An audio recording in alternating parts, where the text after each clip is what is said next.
Hi hello friends, എല്ലാ കൂട്ടുകാർക്കും പുതിയൊരു പ്രൊമോ റിവ്യൂയിലേക്ക് സ്വാഗതം. അങ്ങനെ രാഹുൽ മെന്റൽ ഹോസ്പിറ്റലായി. ഇനി രാഹുൽ എന്തായാലും പുറം ലോകം കാണാനൊന്നും പോണില്ല, അവിടെ തന്നെയായിരിക്കും. അതിനുശേഷമാണെന്നുണ്ടെങ്കിൽ പ്രകാശിനും അതുപോലെ തന്നെ ഷാരിയും സാരിയും കൂടി ഒന്നായിട്ട് കിരണിനെയും കല്യാണിനെയൊക്കെ എങ്ങനെയൊക്കെ തകർക്കാവോ അതൊക്കെ നോക്കുന്നുണ്ടെങ്കിലും അതൊന്നും അങ്ങനെ പെട്ടെന്നൊന്നും അവർക്ക് ചെയ്യാൻ പറ്റുന്ന കാര്യങ്ങളൊന്നും ഇല്ലാത്തതുകൊണ്ട് അതൊന്നും നടക്കുന്നില്ല കേട്ടോ. അതിനുശേഷമാണ് നമ്മുടെ സരയുവിൻ്റെ ആ ഒരു പ്രസവം നടക്കുന്നത്. കാരണം വെച്ചാൽ സരയു പ്രസവിക്കുന്നത് പെൺകുഞ്ഞിനെയാണ്. അത് കഴിയുമ്പോഴേക്കും സരയു പറഞ്ഞു, അയ്യോ പെൺകുഞ്ഞാണെന്ന് പറയുമ്പോഴേക്കും മനോഹർ പറഞ്ഞിട്ട്, പെൺകുഞ്ഞായാലും എന്താ, ആണായാലും പെണ്ണായാലും എന്താ, എൻ്റെയും മോളുടെയും മക്കളല്ലേ എന്ന് പറയുമ്പോൾ അത് ശരിയാ എന്നൊക്കെ പറയുകയാണ്. അങ്ങനെ നമ്മുടെ സരയുവിന് 2 പിള്ളേരുണ്ടാവുകയാണ്. അതിനുശേഷമാണ് മനോഹർ ഇവിടുന്ന് എങ്ങനെയെങ്കിലൊക്കെ മുങ്ങണമല്ലോ. സാധാരണ പിള്ളേരായാൽ തന്നെ ഇവിടുന്ന് മുങ്ങണതാണ്, ഈ പ്രാവശ്യം ഇവിടുന്ന് മുങ്ങാനും പറ്റണില്ല എന്നൊക്കെ മനസ്സിൽ വിചാരിക്കുകയാണ്.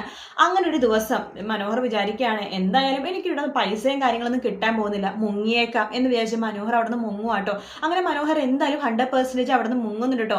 അതിനുശേഷമാണെങ്കിൽ സരയു ആണെന്നുണ്ടെങ്കിൽ മനോഹറിനെയും കാത്ത് കൊച്ചിനെ നോക്കിക്കൊണ്ട് അങ്ങനെ ഇരിപ്പാണ്.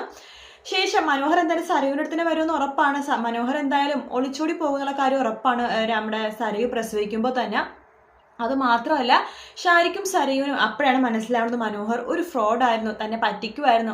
അയാൾക്ക് താൻ മാത്രമല്ല വേറെ പല പെണ്ണുങ്ങളും ഭാര്യമാരായിട്ടുണ്ടായിരുന്നു, വേറെ കുറേ പിള്ളേരുണ്ടെന്നൊക്കെ സരയു മനസ്സിലാക്കുവാണ്. അതിനുശേഷം സരയുക്കാണെങ്കിൽ ആകെ ജീവിതം ആകെ തകർന്നു പോയ ആ ഒരു വിഷമവും കാര്യങ്ങളും ഡിപ്രഷനും കാര്യങ്ങളൊക്കെ ആയിട്ട് നമ്മുടെ സരയുടെ മാനസിക നില ആകെ തെറ്റുന്ന ഭാഗങ്ങളൊക്കെ തന്നെയായിരിക്കട്ടെ നമ്മളിനി കാണാൻ പോകുന്നത്.